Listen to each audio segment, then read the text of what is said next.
Durante os anos 90, a SNK moldou o caráter e botou à prova a paciência de muito moleque emanueleiro de porta de boteco, porque sempre tinha um desgraciado viciado, tirando a ficha dos menos afortunados ladrõezinhos de troco de pão, de técnicas de combos de 100%. Quando o assunto é videogame, eu sou assim irredutível. Primeiro, o PC é pra trabalhar e não pra jogar. Logo, console rules. E em segundo, eu sou SNKzista. E isso, meu amigo, é inegociável.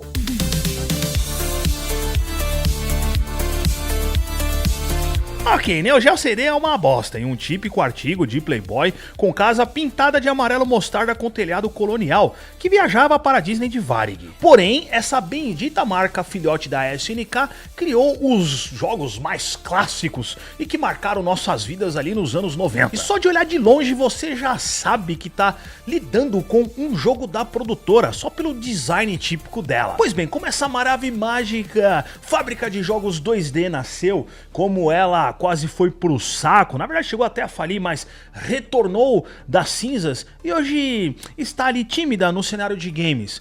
Vamos entender tudo isso hoje, cara. Vamos falar da história da SNK.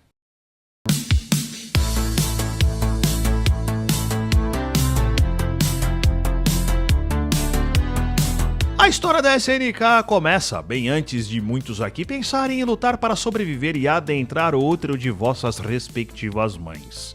Em 1973, nasce uma empresa de aparelhos e programas para eletrônicos, chamada Shin-Nihon Kikaku, que abreviado fica SNK. Agora, se você quer dar uma de entendido de quem fez a Peking Blue Freedom, pode chamar a empresa de New Japan Project. Mas não espere nada sobre essa primeira fase da SNK, pois os 5 primeiros anos deles nem foram registrados. Já avançando para o mês 7 de 1978, a SNK Corporation sofreu uma reorganização interna e virou uma empresa com ações comercializadas.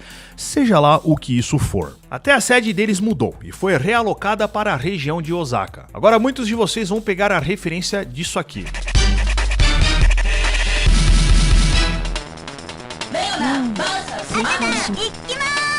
Ekishi Kawasaki fica como comandante da nova base da SNK, e naquele final de anos 70, um mercado se mostrava bem pujante, o de jogos de fliperama operados por moeda.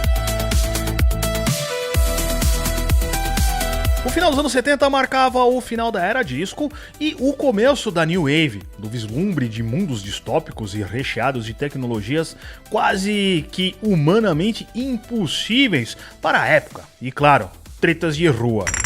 Warriors, come out to play.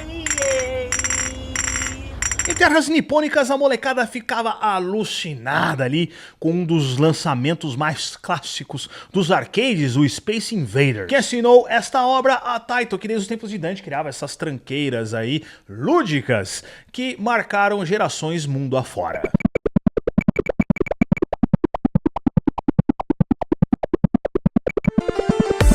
Pong e Space Invaders abriram uma tendência no mercado de fliperamas e vendo essa oportunidade marota de se meter nesse mercado e levantar uns cobre, em 1979 a SNK mete os peitos e lança no mercado o Osmo Wars.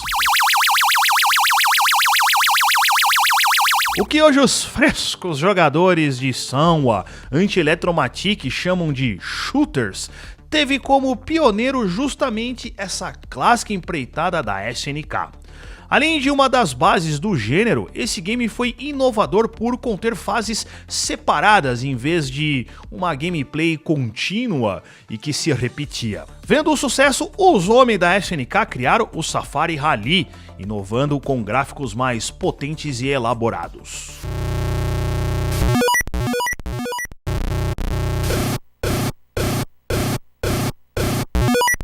Apesar de uma atenção bacana em cima desses games, o primeiro sucesso mesmo veio em 81 com o Vanguard.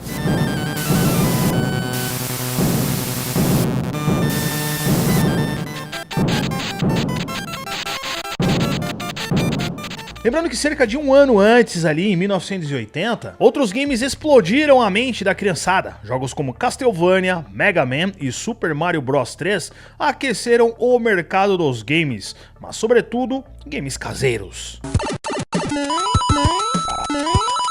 Foi aí que os caboclos então se ligaram no ocidente e montaram um escritório lá na Califórnia, se tornando uma third party, uma desenvolvedora que cria jogos licenciados para consoles domésticos.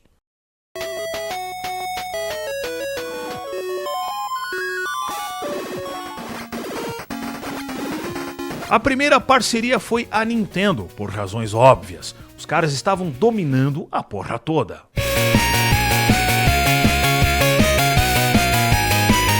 O primeiro filho dessa parceria foi a Athena e depois o Baseball Stars.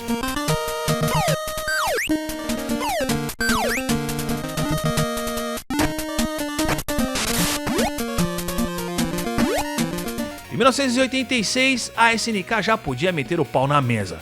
Colecionava 23 títulos nos arcades, e cada um deles trazia uma inovação diferente em seus gráficos. Ikari Warriors é um baita exemplo disso. Trouxe uma jogabilidade inovadora e apresentou ao mundo os futuros quebradores de ossos e agarrões insuportáveis da franquia The King of Fighters, o Ralph Jones e o Clark Steel.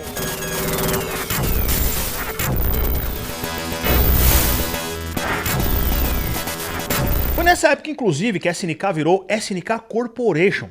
E nessa época eles ficaram criando, assim, altos clássicos para outras plataformas. Mas como Japa é um ser que não fica, assim, confortável no conforto, eles inovaram mais uma vez. E criaram uma das coisas mais belas e que embalam os meus sonhos molhados. Isso, claro, depois de uma morena de cabelos longos e pretos, né? Tô falando da placa MVS. Essa daí é um chuchu.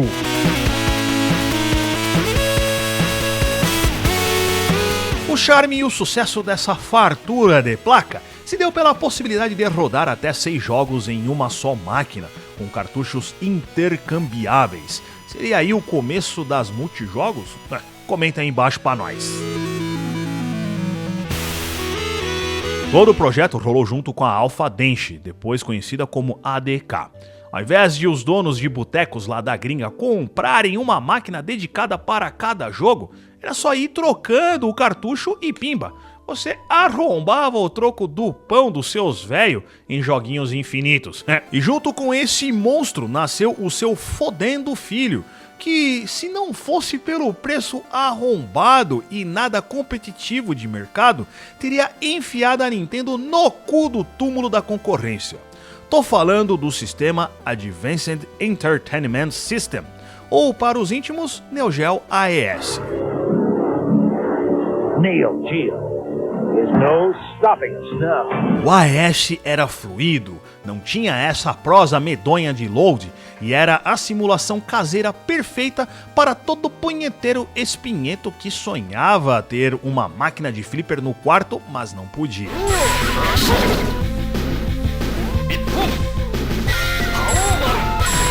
Porém, no meio da treta entre Sega e Nintendo, que alcançava o seu auge, a porra da SNK meteu o louco e tentou pôr o console por 600 fucking dólares, 3 vezes mais o valor da líder de mercado lá na época. Sem contar o erro na diluição dele no mercado, que no começo ficou restrito ao aluguel por hotéis e casas de evento. Erraram rude nessa pinga. Neo Geo. There's no stopping us now. A AES hoje é coisa de colecionador louco. Eu cheguei a pegar em um na mão ali na casa do videogame, cara. Tudo originalzinho na caixa, com o controle arcade. Na época lá acho que tava uns 6 pau. E eu vou te falar, velho, se eu tivesse essa grana, eu compraria, porque eu adoro esse console, é um sonho de consumo meu. Mas se no mundo do desenvolvimento assim de consoles a coisa não ia bem, já no mundo do desenvolvimento de games, de jogos, os fia da puta acertavam a mão certinho. Em 91 nasce uma das franquias mais clássicas da família SNK, o Fatal Fury, ou Fatal Fury.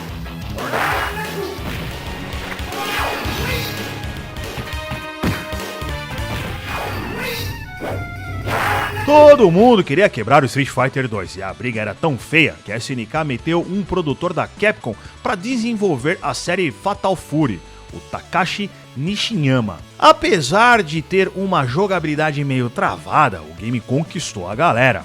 Eu mesmo joguei muito no meu Super Nintendo. E isso tudo foi o embrião de coisas bem maiores que depois sim, conseguiria até bater de frente com o Street Fighter. E digo mais, acho que até superou o queridinho da Capcom.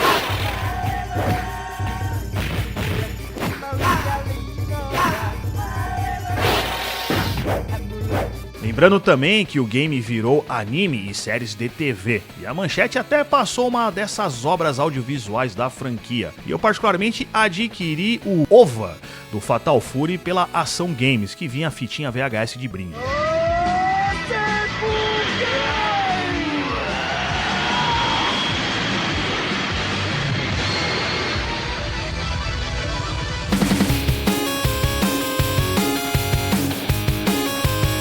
Para melhorar mais ainda os jogos de luta flipeirísticos, sai na sequência o Art of Fighting, com melhoramentos gráficos e uma jogabilidade diferente, jogo de câmera e novos personagens.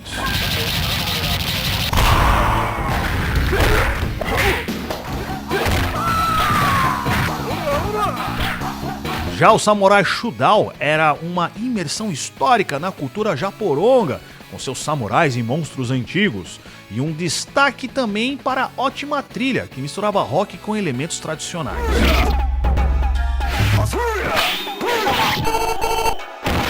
Outros títulos de luta também saíram nessa mesma época, como King of Monsters e o World Heroes, mas a SNK também se meteu no mundo do futebas, com o Super Sidekicks, em 1992.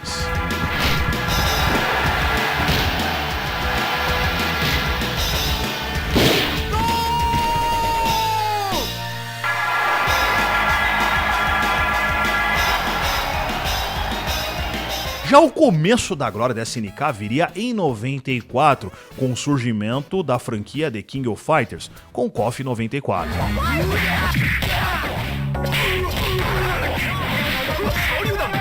O sistema de players era inovador, num formato de trio, e juntava personagens de vários títulos da SNK, como os já citados Fatal Fury e Art of Fighting. Simplesmente o maior crossover de franquias lá da época.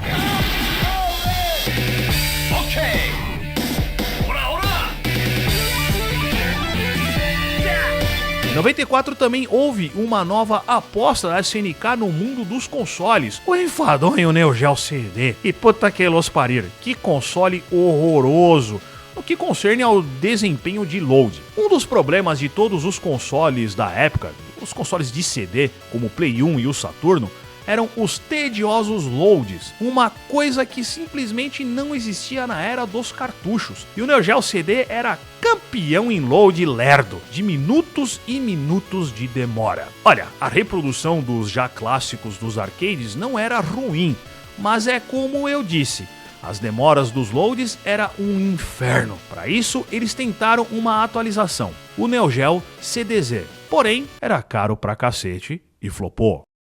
Tem uma turma que é teimosa, não adianta. O forte dos caras era o desenvolvimento de jogos, mas eles insistiram nessa coisa de console.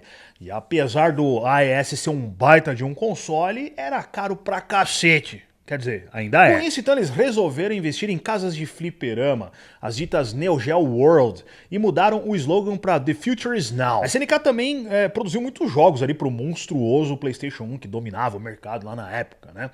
E também comprou uma produtora que já produzia algumas coisas para eles lá, a Nazca Corporation.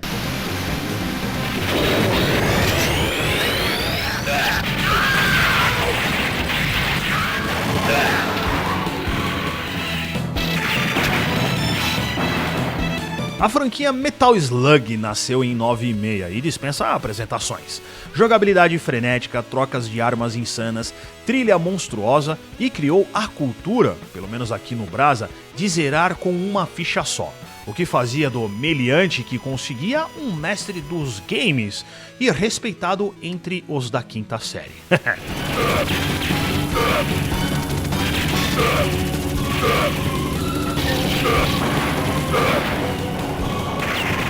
Tome também mais jogos de luta, como The Last Blade e o Garou, Mark of the Wolves, uma sequência da franquia Fatal Fury, que deu mais up pro nome da marca.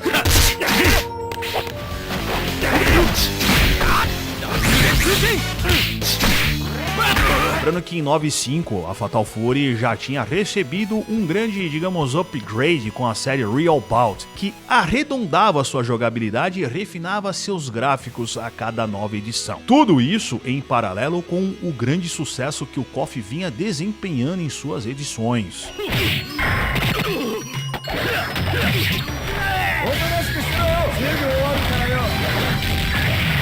O Neo Geo criou o Hyper Neo Geo 64, uma placa para elementos 3D, mas não rolou e o público cagou para os títulos que saíram na época. Outra nova tentativa de ir para os consoles foi o Neo Geo Pocket em 98 e mais uma vez, fracasso total e perdeu de lavada para Nintendo, que já dominava esse mercado aí dos portáteis.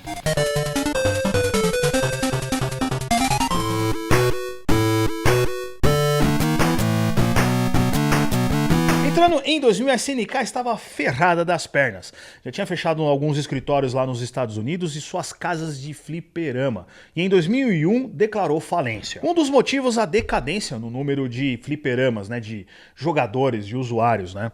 A gente tá falando de uma outra época em que os PCs e aquelas malditas lan houses lá com um bando de retardados de 12 anos gritando "operado" dominavam os games.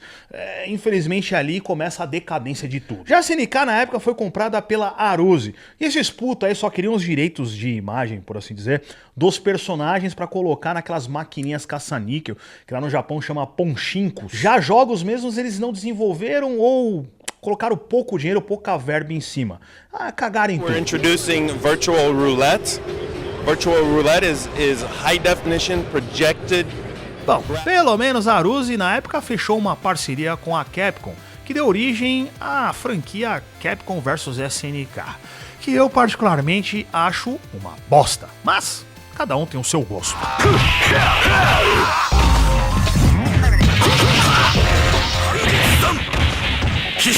Já a mão da Aruze ficaria pouco tempo repousada sob a SNK, e o Eikiji Kawasaki, o fundador original da SNK, comprou a bagaça de volta.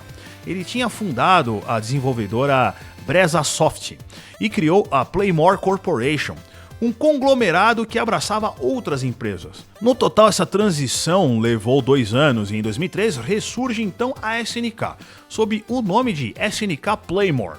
E a mudança de paradigma foi um norte dessa nova fase, porque até placas de arcades de outras empresas eles passaram a adotar.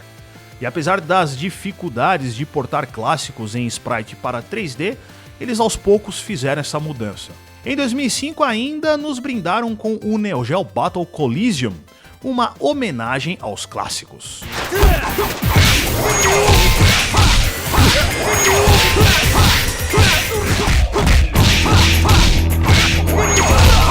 Startando diretamente para 2015, quando o mundo já não fazia mais sentido, a Playmore vaza e é comprada pela chinesa Leiyu Technologies, que pegou a maioria das ações da Playmore SNK. Encurtou o nome e deixou só a SNK mesmo. Com o retorno da antiga marca, sai em 2016 o KOF 14.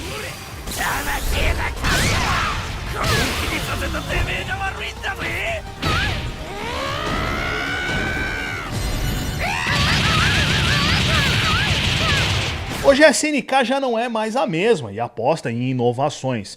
Inclusive tem até o dedo, na verdade acho que é a mão, né, vamos dizer assim, do príncipe da Arábia Saudita, que comprou uma parte considerável das ações da empresa e visa aos poucos cada vez mais tomar o domínio da marca. Mas o que será que vem aí, né, pela frente quando esse cara tomar conta de tudo?